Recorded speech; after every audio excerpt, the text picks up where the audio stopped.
धृतराष्ट्र के 8 पाप जिसके कारण हुई उनकी जलकर मौत। धृतराष्ट्र को महाभारत में कुरुक्षेत्र के युद्ध का सबसे बड़ा खलनायक माना जाता है, क्योंकि वे चाहते तो इस युद्ध को रोक सकते थे, परंतु उन्होंने पुत्र मोह में अपने ही वंश का नाश करवा दिया। धृतराष्ट्र आँखों से ही नहीं, मन और बुद्धि से भी अंधे थे। उन्होंने अपने जीवन में वैसे तो कई पाप किए थे, लेकिन यहाँ जानिए उनके द्वारा किए गए 8 पापों के बारे में। तो पहला है गांधारी के साथ धोखा। भीष्म ने धृतराष्ट्र का विवाह गांधार की राजकुमारी गांधारी से कर दिया। गांधारी को जब यह पता चला कि मेरा पति अंधा है तो उसने भी आंखों पर पट्टी बांध ली। गांधारी का विवाह धृतराष्ट्र से करने से पहले ज्योतिषियों ने सलाह दी कि गांधारी के पहले विवाह पर संकट है, अतः इसका पहला विवाह किसी और से करा दीजिए, फिर धृतराष्ट्र से करें। इसके लिए ज्योतिषियों के कहने पर गांधारी का विवाह एक बकरे से करवाया गया था। बाद में उस बकरे की बलि दे दी गई। कहा जाता है कि गांधारी को किसी प्रकार के प्रकोप से मुक्त करवाने के लिए ज्योतिषियों ने यह सुझाव दिया था। इस कारणवश गांधारी प्रतीक रूप में विधवा मान ली गई और बाद में उनका विवाह धृतराष्ट्र से कर दिया गया। नंबर 2, गांधारी के परिवार को जेल में डालना। गांधारी एक विधवा थी। जब महाराज धृतराष्ट्र को पता चला तो वे बहुत क्रोधित हो उठे।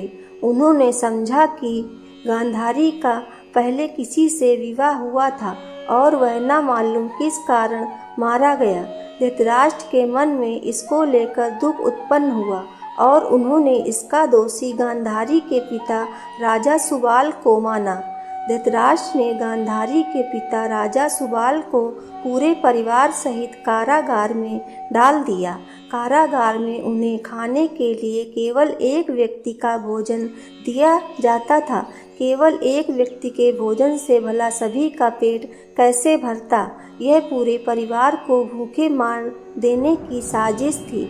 राजा सुबाल ने यह निर्णय लिया कि वह यह भोजन केवल उनके सबसे छोटे पुत्र को ही दिया जाए, ताकि उनके परिवार में से कोई तो जीवित बच सके, और वह था शकुनी। यह भी कहा जाता है कि विवाह के समय गांधारी के साथ उनका भाई शकुनी और आयु में बड़ी उनकी एक सखी हस्तिनापुर आई थी और दोनों ही यहीं रह गए थे। नंबर 3, दासी के साथ सहवास। गांधारी के पुत्रों को कौरव पुत्र कहा गया, लेकिन उनमें से एक भी कौरव वंशी नहीं था। धृतराष्ट्र और गांधारी के 99 पुत्र और एक पुत्री थी, जिन्हें कौरव कहा जाता था। गांधारी ने वेद व्यास से पुत्रवती होने का वरदान प्राप्त कर लिया था। इस वरदान के चलते ही गांधारी को 99 पुत्र और एक पुत्री मिली थी। उक्त सभी संतानों की उत्पत्ति 2 वर्ष बाद कुंडों से हुई थी। गांधारी की बेटी का नाम दुसला था। गांधारी जब गर्भवती थी तब धृतराष्ट्र ने एक दासी के साथ सहवास किया था, जिसके चलते युत्सु नामक पुत्र का जन्म हुआ। इस तरह कौरव 100 हो गए थे। नंबर 4, पुत्र के मोह में करवाया युद्ध। पुत्र मोह में धृतराष्ट्र पांडवों के साथ अन्याय कर रहे थे, लेकिन राजा और राज सिंहासन के प्रति निष्ठा के चलते भीष्म उनके साथ बने रहे। धृतराष्ट्र ने अपने पुत्र मोह में सारे वंश और देश का सर्वनाश कर दिया। धृतराष्ट्र चाहते तो वे अपने पुत्र के हठ और अपराध पर लगाम लगा सकते थे, लेकिन उन्होंने ऐसा कुछ नहीं किया और दुर्योधन को गलती पर गलती करने की अप्रत्यक्ष रूप से छूट दे दी। पांडवों के साथ हुए अति न्याय के चलते ही महाभारत युद्ध हुआ था। राज सिंहासन पर बैठे धृतराष्ट्र यदि न्याय करता होते तो यह युद्ध टाला जा सकता था। विदुर ने कई बार धृतराष्ट्र को नीति और अनीति के बारे में बताया, लेकिन धृतराष्ट्र ने जानबूझकर विदुर की बातों को नज़रअंदाज किया। नंबर 5, चीरहरण के समय धृतराष्ट्र का चुप रहना। द्रौपदी के चीरहरण के समय भी भीष्म और धृतराष्ट्र चुप रहे और इसी के चलते भगवान कृष्ण को महाभारत युद्ध में कौरवों के खिलाफ खड़े होने का फैसला करना पड़ा। चीरहरण महाभारत की ऐसी घटना थी जिसके चलते पांडवों के मन में कौरवों के प्रति नफरत का भाव स्थायी हो गया। यह एक ऐसी घटना थी जिसके चलते प्रतिशोध की आग में सभी चल रहे थे।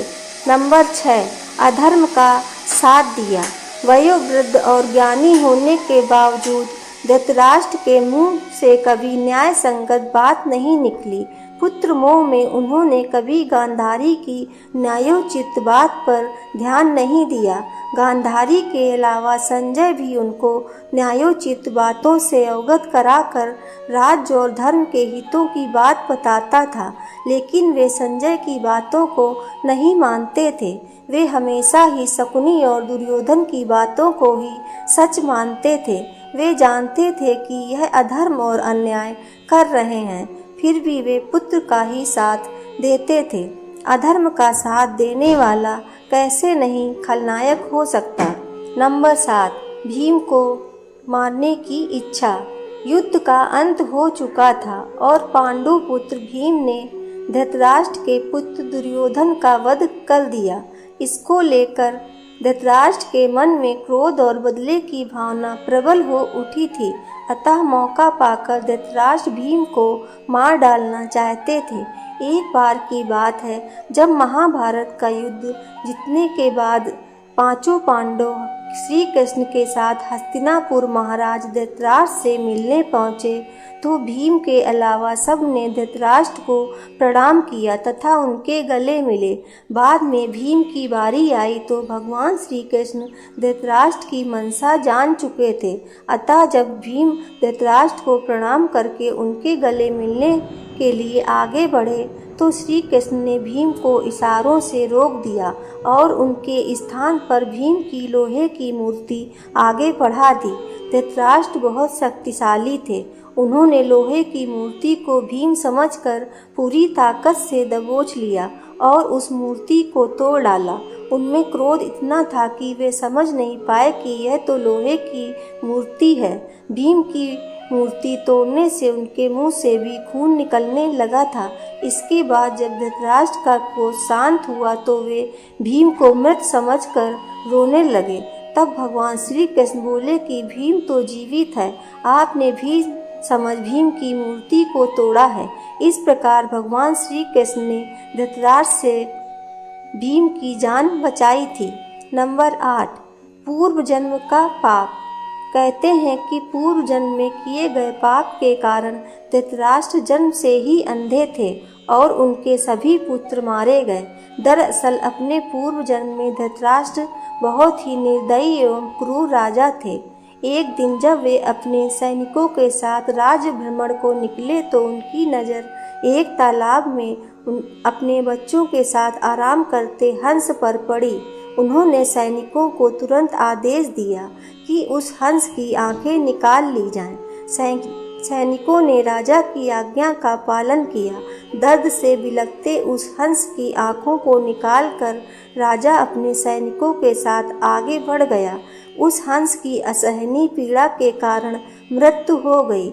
इस घटना को देखकर उसके बच्चे भी मृत्यु को प्राप्त हो गए। मरते वक्त हंस ने राजा को श्राप दिया था कि मेरी ही तरह तुम्हारी भी यही दुर्दशा होगी। इसी श्राप के कारण अगले जन्म में धृतराष्ट्र अंधे पैदा हुए तथा उनके पुत्र उसी तरह से मृत्यु को प्राप्त हुए जिस तरह हंस के पुत्र हुए थे। मृत्यु। महाभारत युद्ध के 15 वर्ष बाद धृतराष्ट्र, गांधारी, संजय और कुंती वन में चले जाते हैं। 3 साल बाद एक दिन धृतराष्ट्र गंगा में स्नान करने के लिए जाते हैं और उनके जाते ही जंगल में आग लग जाती है। वे सभी धृतराष्ट्र के पास आते हैं। संजय उन सभी को जंगल से चलने के लिए कहते हैं, लेकिन दुर्बलता के कारण धृतराष्ट्र वहां से नहीं जाते। गांधारी और कुंती भी नहीं जाती हैं। जब संजय अकेले ही उन्हें जंगल में छोड़ चले जाते हैं तब तीनों लोग आग में झुलसकर मर जाते हैं। संजय उन्हें छोड़कर हिमालय की ओर प्रस्थान करते हैं, जहां वे एक सन्यासी की तरह रहते हैं। बाद में नारद मुनि युधिष्ठिर को यह दुखद समाचार देते हैं। युधिष्ठिर वहां जाकर उनकी आत्म शांति के लिए धार्मिक कार्य करते हैं। जय श्री कृष्णा। राधे राधे।